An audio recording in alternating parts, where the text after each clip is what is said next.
Ah, okay.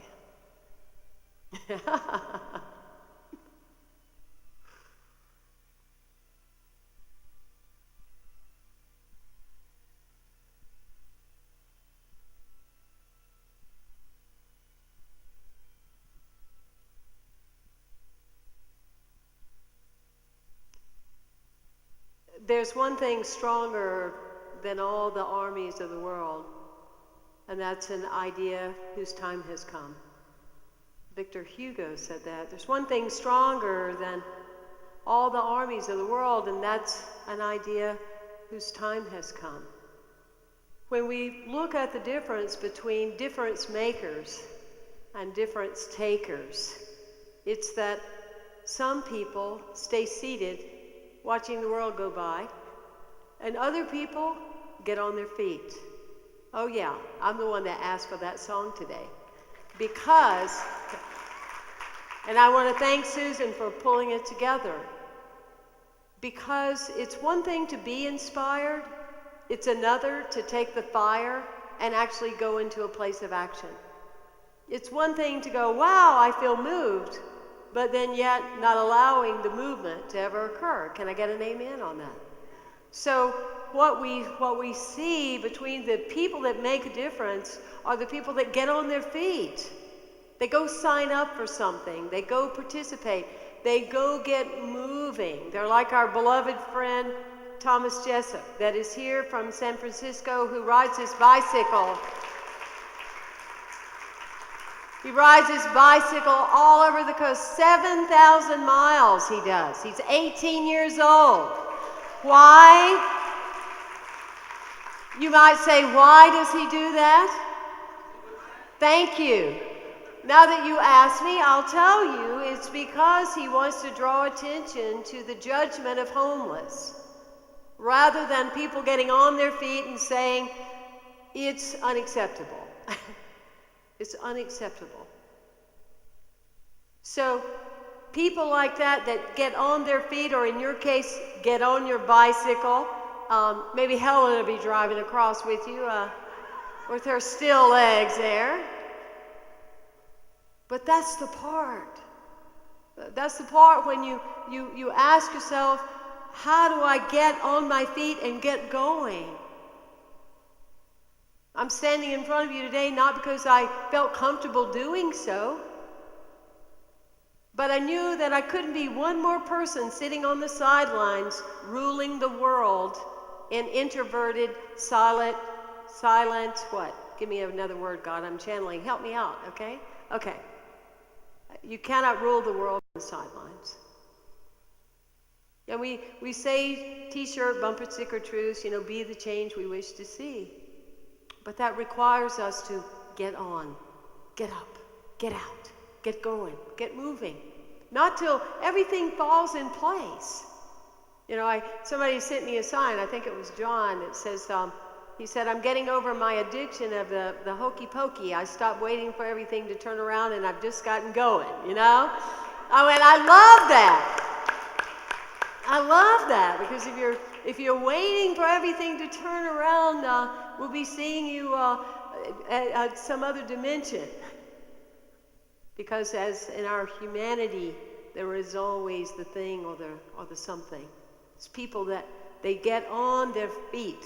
Like Reverend Allen and Reverend Catherine come here every week. Barbara Stanwyck is with us today. Can you stand up? Let us applaud you. You're like our icon here, our matriarchal licensed Unity teacher. Look at this woman. She's ageless. She's ageless. What a lesson about getting on your feet. I don't know if you've ever heard of Hetty Green. I had never heard of her until I researched her.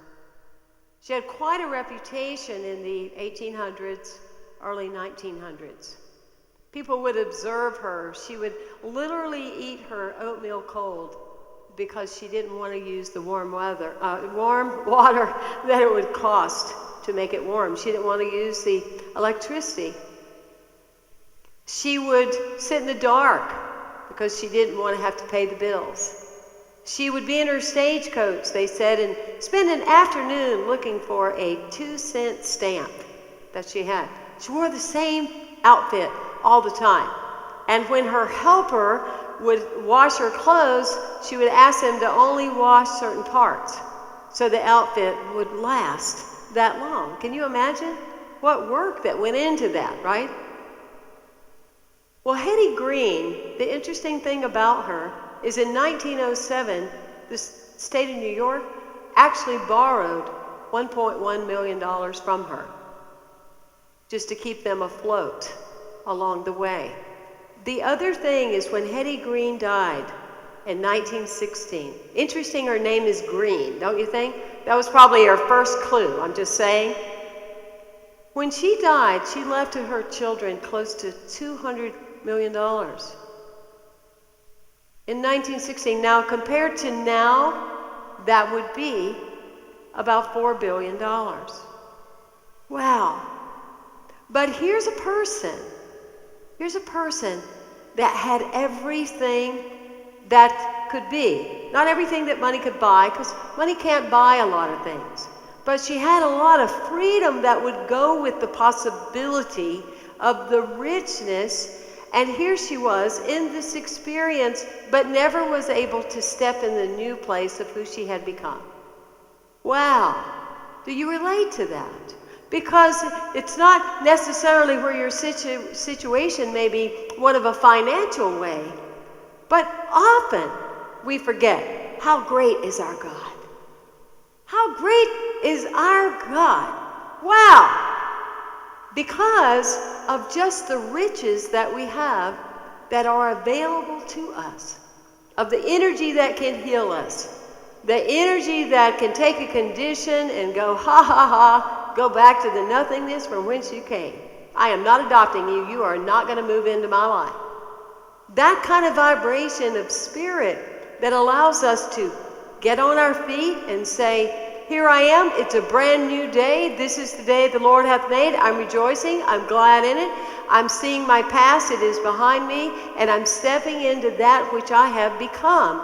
This ageless, dynamic, and energetic spirit. I mean, isn't that what you want? I mean, people are fascinated now with near-death experiences. They're just fascinated with it, about what may or may not happen when we die.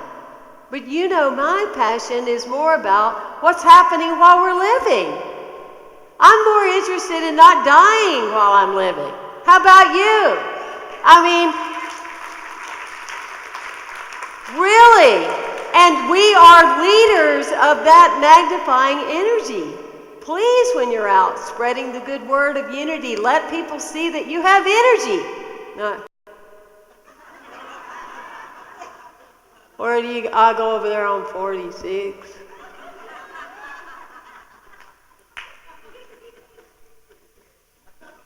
Our God is great. Our God is great. Our God, our energy today doesn't have anything to do with how many hours we slept last night. Doesn't have anything to do with what the week was last week. I used to teach Richard Carlson, don't sweat the small stuff. And there was a story in there that he told about, he'd be on the plane on Monday. And he said, here he is sitting beside these two other business people, and it's Monday. It's Monday, new Monday, beginning of the week. They've had all weekend. I mean, they're not like preachers and had to work. They got to be off. I just threw that in there a little bit. And so here they are, and it's Monday, and they're already talking about, on Friday, how tired they're going to be. Can you imagine how tired they're going to be? With it being Monday, they've already decided and put a prayer into Friday that they're just going to be worn out. But you see, and guess what? Their truth was, we're confident, right?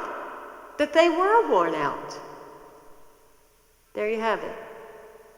When you talk about an ageless spirit and people that serve, then let's talk about His Holiness Dalai Lama. For the first time ever in the history of the United States, this past Thursday evening, His Holiness opened up the U.S. Senate meeting.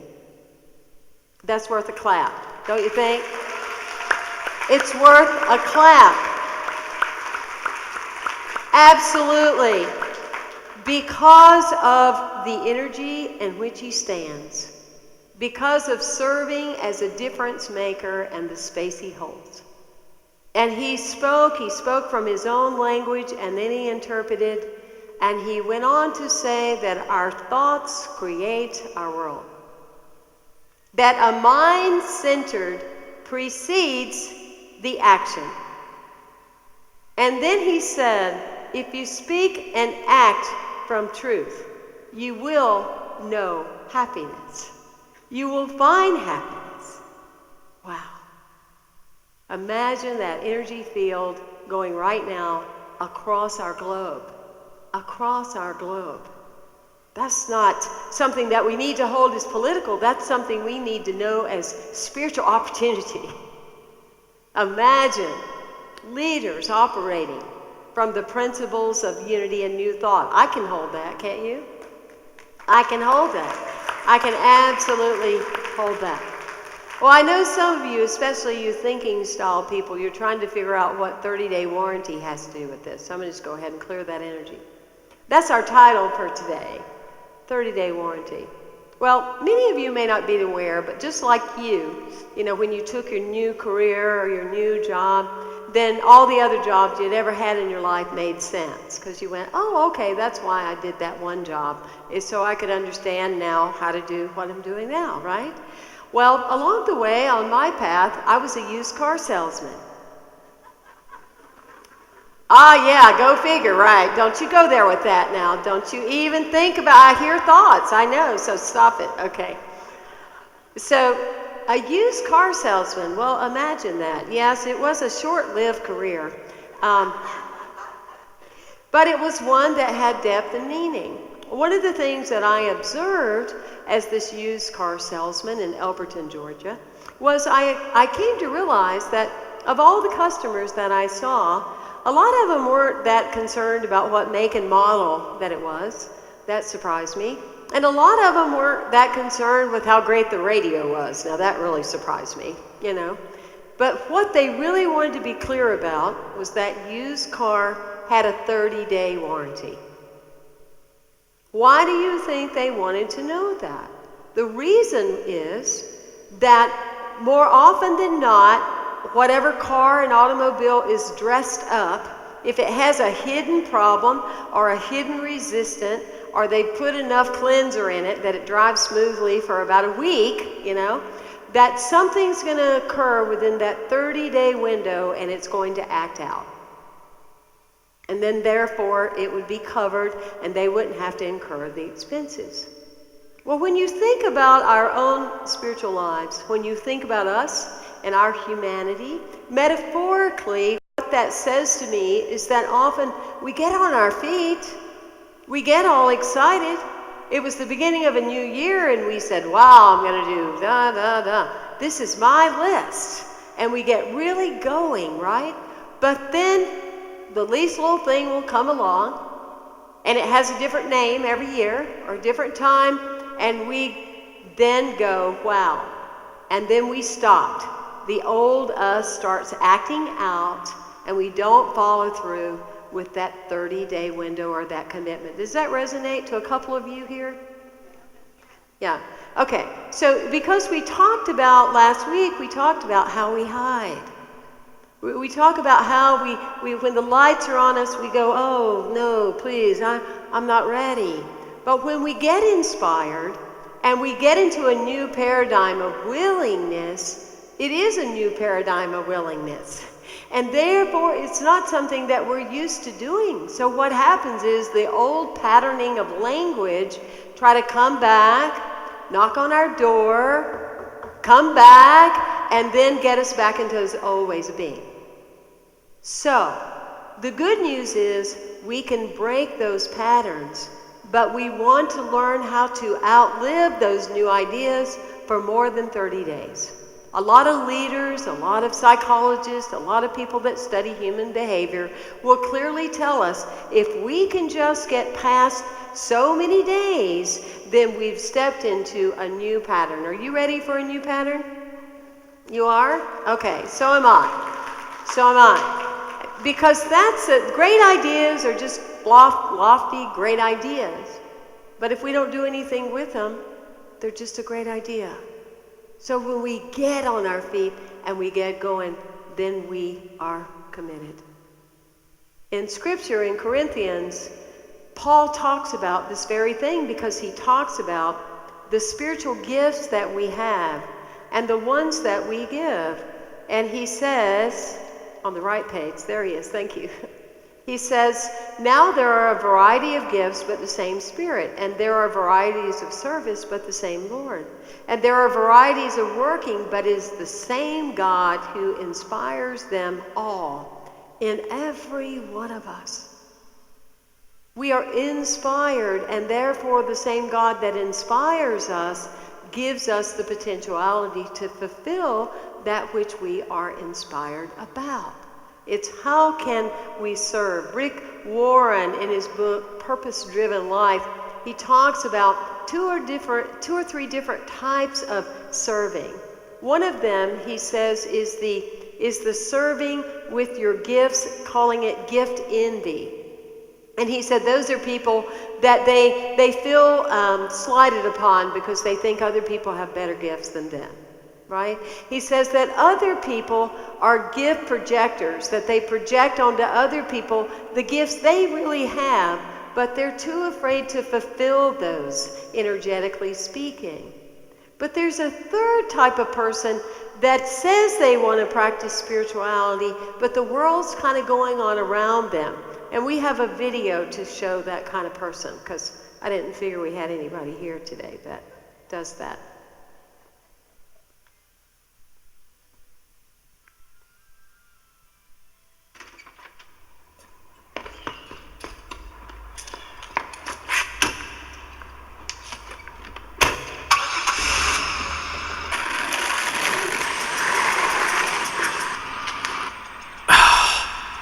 Kid, every time I'm pulling out, he's right there.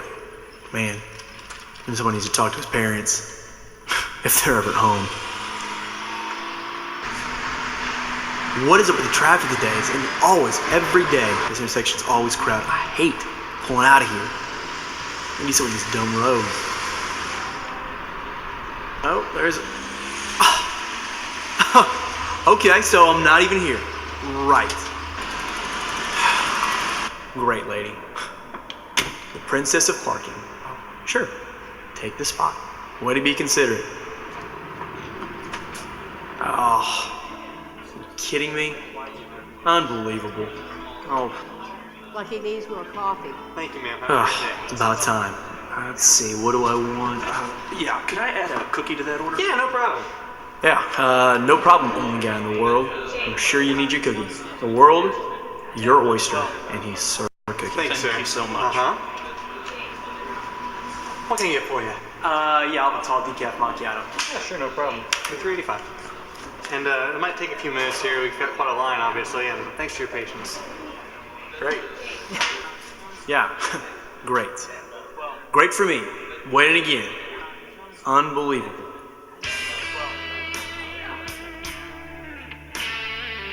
What?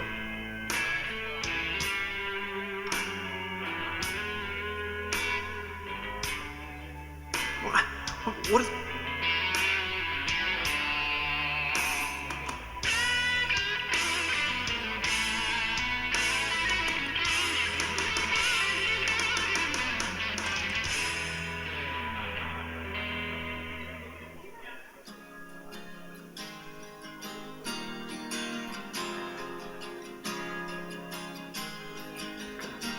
What is that? What in the world?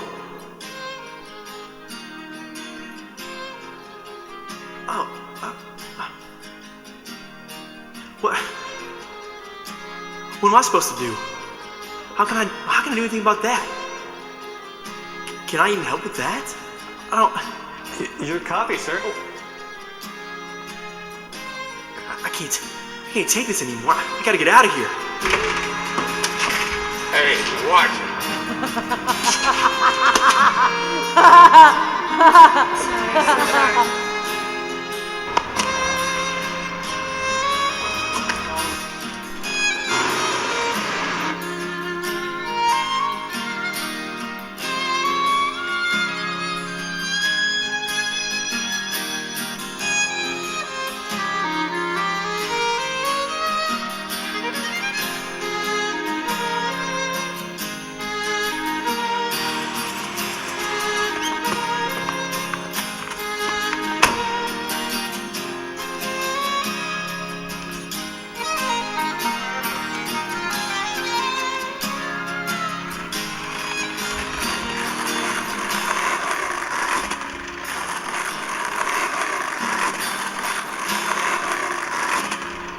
Hey, buddy, come here.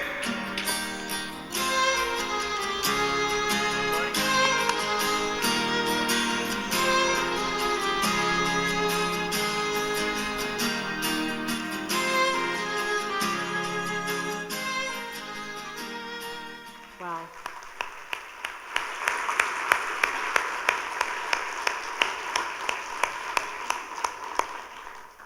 One moment, one experience with someone else. That's part of the spiritual gifts we have is seeing a need and filling it. Seeing something that we would like to see happen and getting on our feet and going for it. What is it today that is calling you? It can be the kind of idea, when many of us do little things, then no one has to do a huge something. But that gift of giving and being is so powerful and so dynamic, and little profound experiences. There is one thing stronger than all the armies of the world, and that idea can be you. Be you, energetically, spiritually, guided by God to have the eyes to see and the ears to hear those very things that put themselves on your path at the right time and the right way, because that's the truth of life, and that's what we mean ultimately by divine order. God bless you. Thank you for being here. Appreciate you. Thank you.